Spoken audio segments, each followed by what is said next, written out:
wages of millions of Americans could take a hit after the Trump administration announced it would begin collection of defaulted student loans next month. Good evening, I'm Mary Beth Mangrum. And I'm Josh Rowe. Thousands of borrowers in Georgia and Tennessee could be affected. According to the Department of Education, more than 800,000 people in Tennessee have federal student loan debt.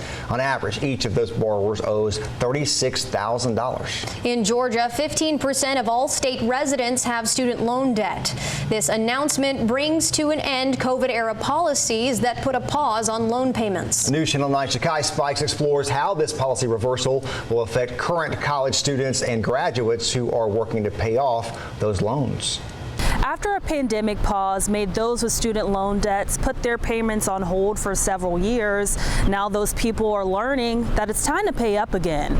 We didn't get our hopes up and in the past administration and figured that something like this would happen again. So I've always known that I'm going to repay my debts, and I never really kind of took anything for granted. Noah Amick, a UTC student, says that he and other students are already planning to figure out how they would pay back their student loans. I'll have to explore my options and see what they have to offer. The Department of Education announced more than 5 million face mandatory collections starting May 5th. The government can and will collect defaulted federal student loan debt by withholding money from borrowers' tax refunds, federal pensions, and even their wages. Federal data shows the typical Tennessean who still has student loan debt is under 35 and owes about $37,000. Not having to pay their student loan gave them extra cash on hand, so they felt richer and went out and borrowed even more.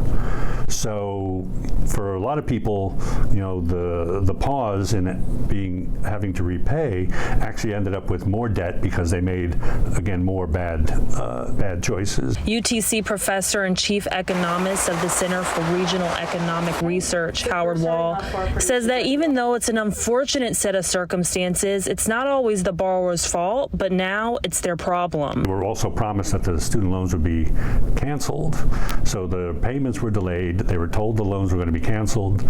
Canceling loans was unconstitutional, so now they're stuck with the loans. Wall stresses contacting the Treasury Department to find out ways you can repay your debt. From Chattanooga, I'm Ja'Kai Spikes, News Channel 9.